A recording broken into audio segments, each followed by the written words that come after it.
Welcome to another session of OOIDA's Business Education Series. OOIDA is proud to offer the most comprehensive business education series available for America's professional truck drivers. We would like to thank our many friends in the industry who take educating America's professional drivers as seriously as we do. With the help of these sponsors, we've been able to make the programming on the Business Education Series free to all drivers. This program is being sponsored by our friends at Howes Lubricator Products. For decades, countless fleets and professional truckers have trusted Howes Diesel Treatment. Howes Diesel Anti-Gel and Howes Meaner Power Cleaner are the #1 selling diesel additives in the truck stops and truck plazas throughout North America. With Howes Lubricator Products, you get more power, better performance, and no gelling. And that's guaranteed or your money back. For more information on the complete lineup of Howes products, visit their website at www.howeslube.com.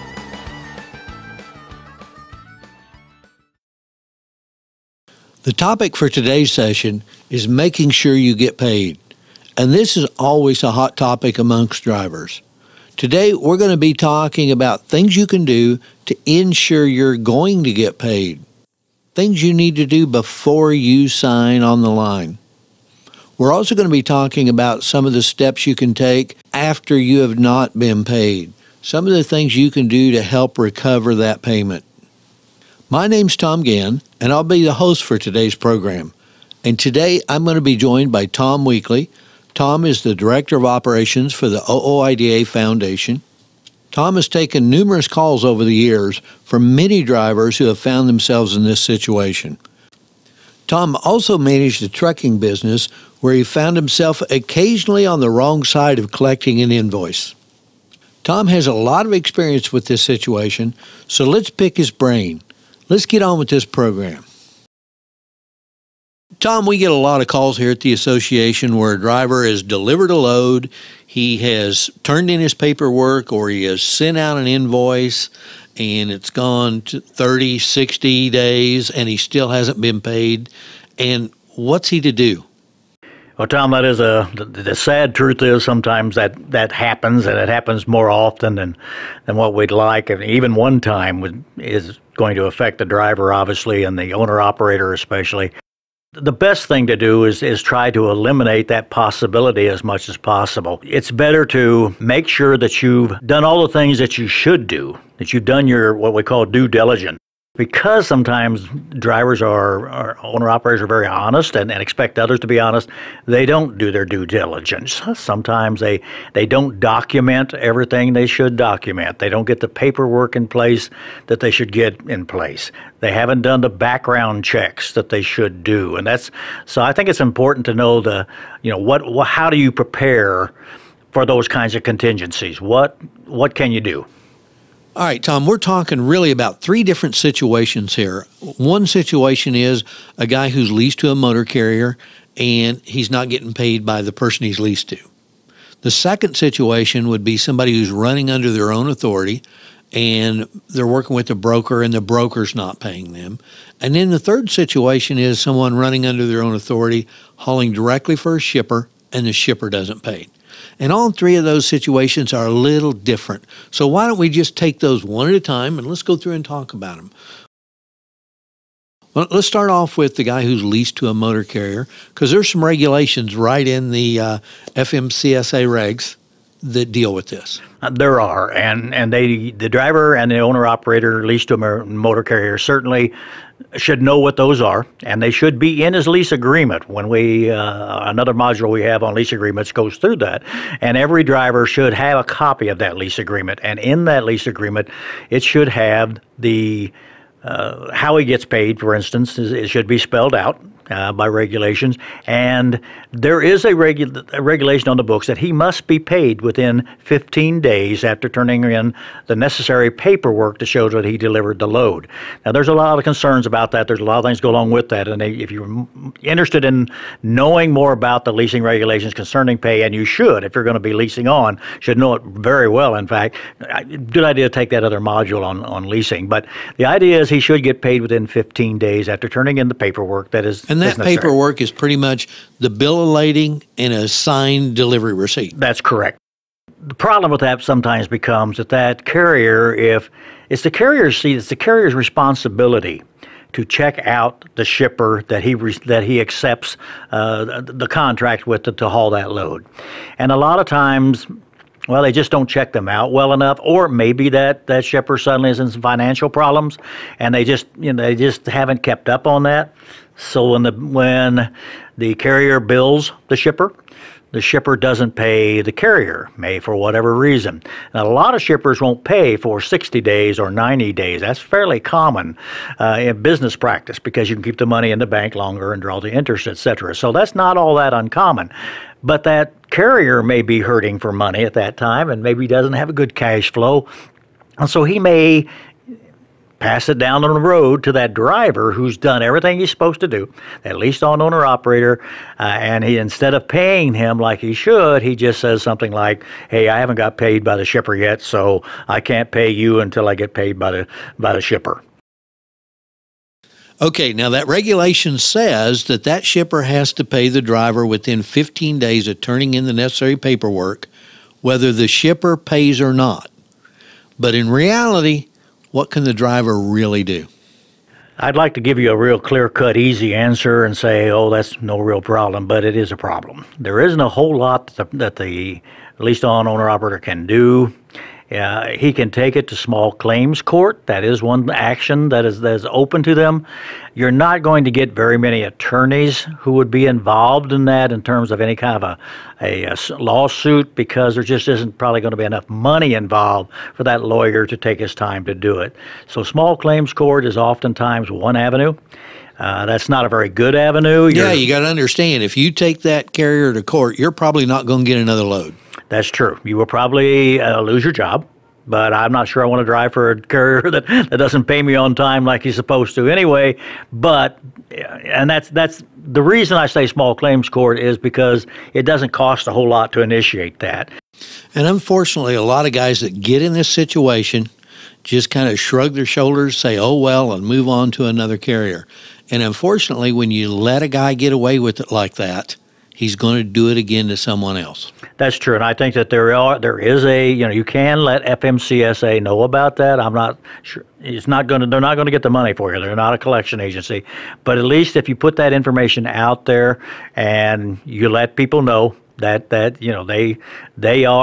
is a complaint group there that listens to that, and if there's enough of those kinds of complaints, it's possible that they may get inspected more or they may get looked at, but it's really kind of doubtful a whole lot you can do. Certainly let everybody else know that you're not getting paid, and that carrier is probably in some pretty good, deep financial problems, quite honestly. It's one of those red flags you look at and say, oops, something going on here. Even though he may have been in business a long time, maybe his business is not as good as it should be, and that it is the carrier's responsibility to evaluate and look at the shippers that he gets those loads from, and the contracted shippers that he works with.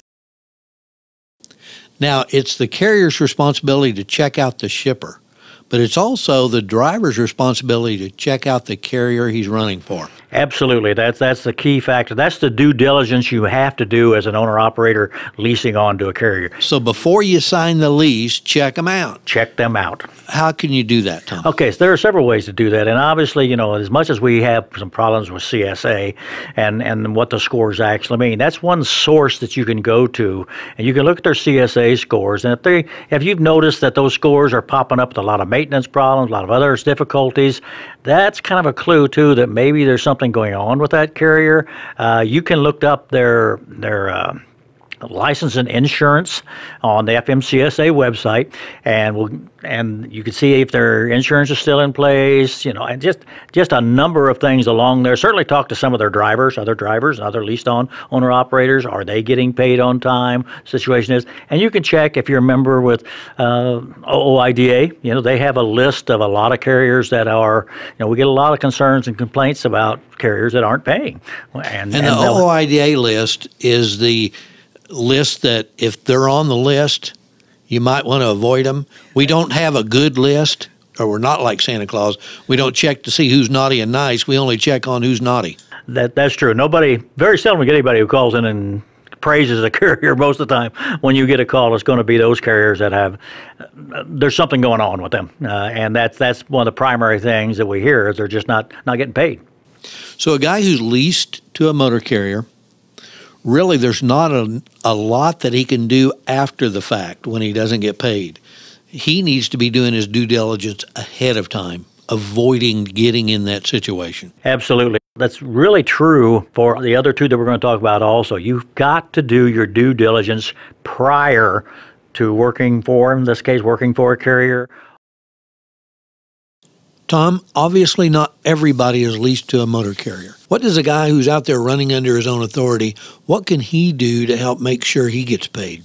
Those that are under their own authority getting their loads a lot of times from brokers. And so that's that second group that you were talking about.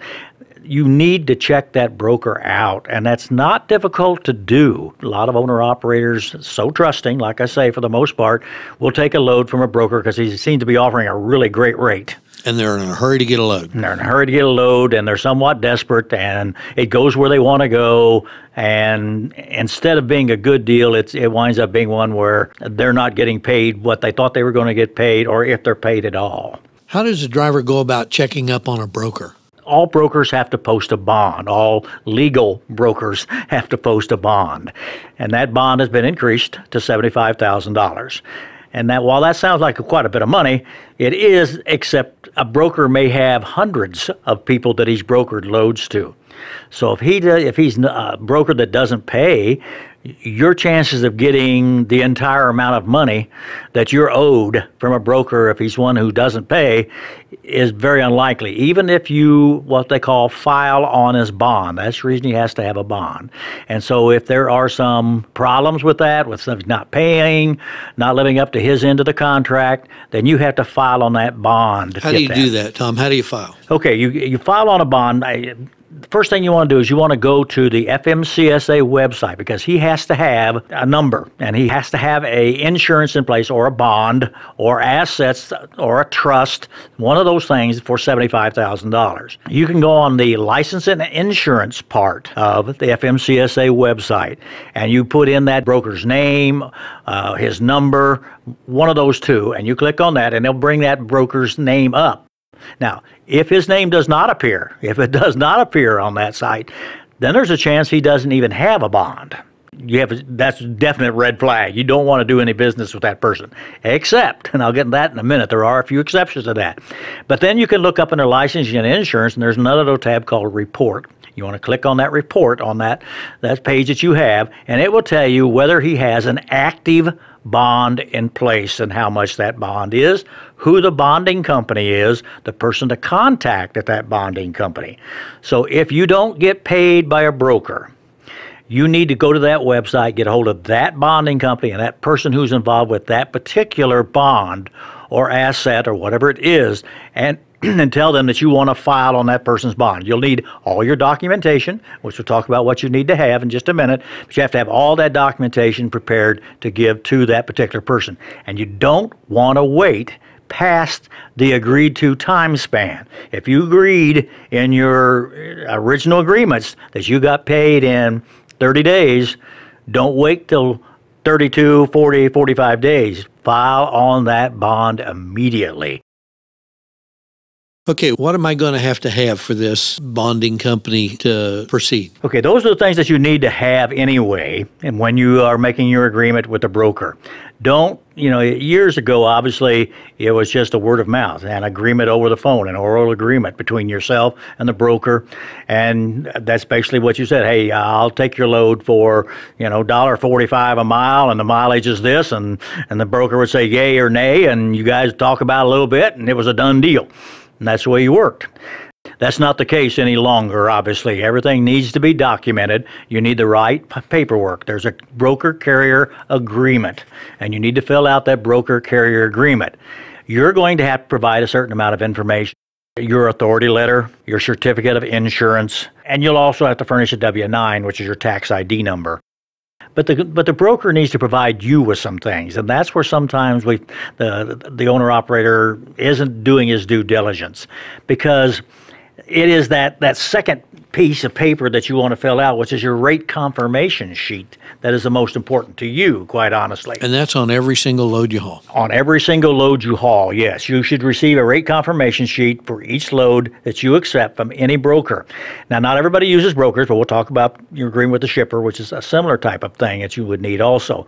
It will have the rate that you agreed to. And again, this has to be documented. You can fax it back and forth to each other, whatever it takes, but you need to have this documented.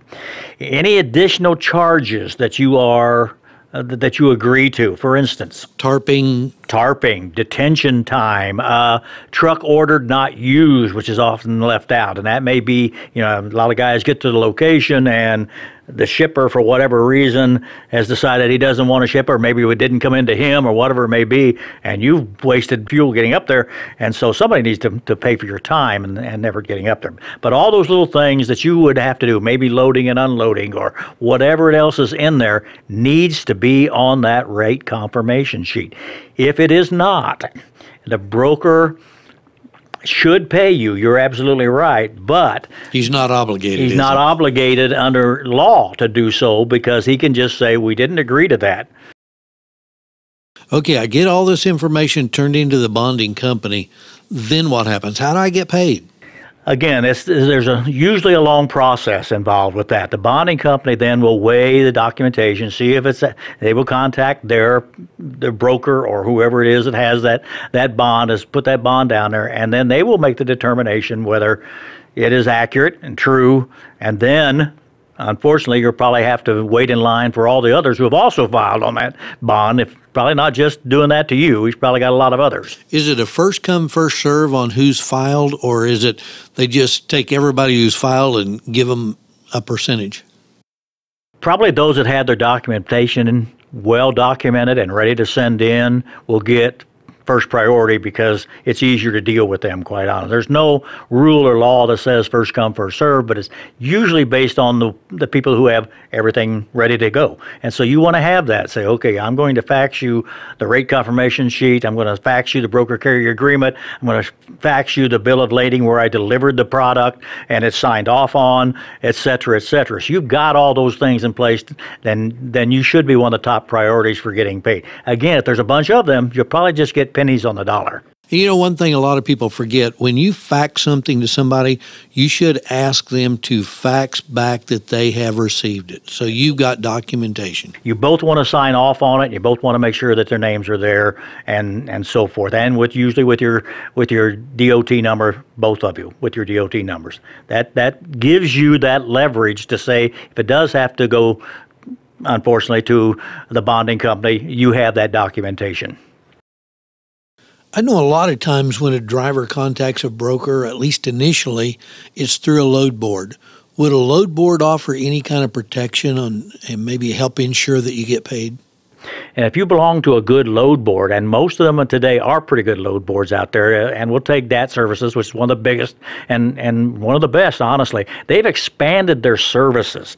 At OOIDA, that we have Members Edge, which is a part of the DAT load board service. And what they do is they can tell you how often that broker pays, how many problems they've had, how long they've been in business, whether their license and insurance is good, whether bonds in place. All that information is available to you, and you should look them up.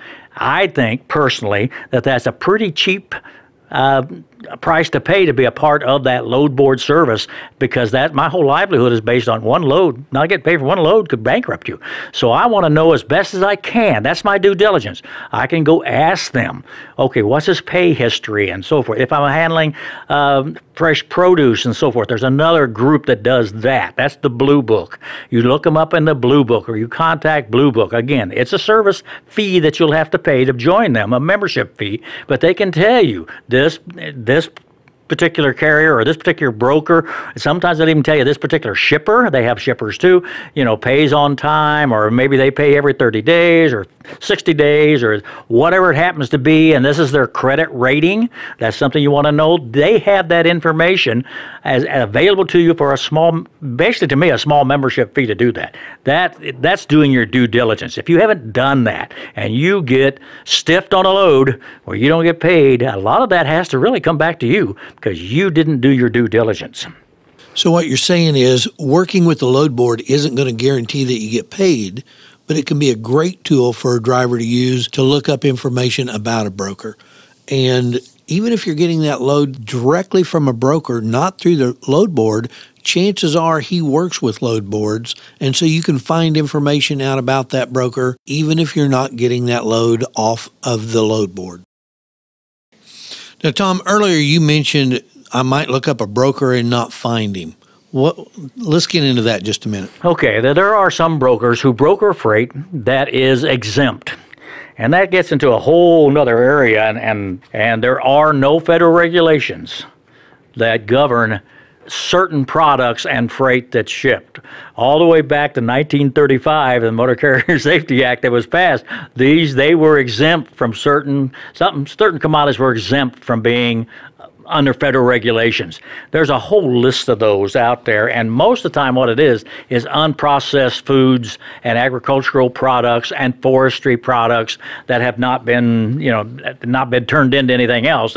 They're basically in their raw condition. There's a huge list of them, and those can be found, by the way, on the FMCSA website if you really look hard, but you look under Composite Commodity List of Administrative Ruling number 119 or 119. And that lists exempt products? And it is a multi-page list of products that basically if you haul those things, you better really do your due diligence, because there's nothing that says that it's under any federal regulations at all. So unfortunately, that's people haul them and they don't get paid, maybe not often, but a lot of times. And those brokers don't have to be listed. I know this isn't a common occurrence, so I'm sure there's a lot of people out there that don't really understand what we're talking about here. So let me give you an example. Let's say I pick up a load of Christmas trees in the state of Washington, and I'm going to deliver them to a Boy Scout troop in Missouri. And I get down here to Missouri, and that Boy Scout troop is folded, or they, for whatever reason, decided not to sell Christmas trees. And now I've got a truckload of Christmas trees with no place to deliver, and there's not one darn thing I can do. Nope, there's nothing you can do about that. There's nobody that's going to take that on, or your case on. That's one of those where you better do a lot of due diligence in making sure that whoever's shipping that product is got a good credit rating. And personally, what I would ask for, and quite a lot of guys do, is you want to at least have a partial payment in advance. And you mentioned that these exempt products, you normally get them from a broker, but that's not always the case. Sometimes it's a shipper. Yes, there could be a shipper. A lot of times it is, especially fresh fruit and vegetables and those kinds of things. You're loading up usually right there on the farm or out in the field or whatever it is. Those are exempt, and there's just very few regulations that govern that. There aren't hardly any federal regulations that govern them. So you're depending on the goodwill and the fact that shipper is going to pay you, or the broker is going to pay you. All right, now before we run out of time, let's cover what do I do if I'm hauling directly for a shipper, and for whatever reason that shipper doesn't pay me. Again, it's kind of like when there's unfortunately no regulations, federal regulations that's going to be in effect here. The best you can hope for, again, it's kind of like, you're the low man on the totem pole down there, the most essential one, but still the lowest man on the totem pole. You can probably take them to small claims court. Well, in most cases, a broker may run out of bond money, but in most cases, the shipper isn't going to run out of money. They're going to be a business that's not going to be shutting their doors. Probably not, but that is something that you want to check. It's kind of like if you are going directly to a shipper, which is the best way to go, but you need to check that shipper out. Again, it's your due diligence. It's your responsibility to check out that shipper. You need to look at some background, to go on their website, look at who they are, how long they've been in business, et cetera, et cetera. You could check with the local business bureau, and don't forget to check on that shipper on load boards. A lot of times, if a shipper ships enough freight, they also use load boards, and so a load board will have the same information on that shipper that they do for brokers. All right, one more thing before we get off the air here. I can't tell you how many times I've heard a truck driver say, well, I'm going to turn this over to a collection agency. Why don't we turn them all over to a collection agency? Most of the time, the collection agency's not going to be able to collect either because there are no regulations in some cases to do that for them. They usually don't know the rules very well, and they're going to take a pretty good portion of it anyway from you in order to do that collection. And most of the time, it's not a big enough sum for them to be overly concerned with. I mean, you may be owed $1,500, and to you, that's a pretty good little chunk. But to the collection agency and the work they might have to do, it really, doesn't sound much to them. How much effort are they really going to put into it? You got another guy that's looking for $20,000, and you're looking for $1,500. I'll leave it with that. So basically what it boils down to, when you don't get paid, you got a problem. I mean, there's not a heck of a lot you can do, and it doesn't matter who you're dealing with, whether it's a motor carrier, a broker, or a shipper. There's not a heck of a lot you can do about it, so you need to do your due diligence ahead of time. That's the big deal. Even the courts, even filing on the bond, even turning them over to a collection agency normally is not a satisfactory result. That's absolutely true. Do your due diligence up front. That's the best you can do, and use every avenue you can to check that broker, shipper out before you ever accept the load. Make sure everything's documented. That's the best you can do. Now, are you still sometimes running a risk? You're running a risk every time you haul a load. Okay, it looks like we're completely out of time. If you've got any questions or comments about this program, or if you'd like a certificate of completion for this program, just send us an email to businesseducation@ooida.com. And don't forget to tell us which program you're referring to. Before we get off the air, let me take a minute to remind you to thank our sponsor, Howes Lubricator Products. They help make this program free for all of America's truckers. Check out all their product information at howslub.com. That's HOWESLUB.com. We hope you'll join us online again for additional programming in the OOIDA Business Education Series. This series has been designed to give serious business education to truck drivers who take their business seriously. And don't forget, OOIDA has been fighting for the rights of all truckers since 1973. You can join the fight by becoming a member of our organization. Give us a call at 800-444-5791.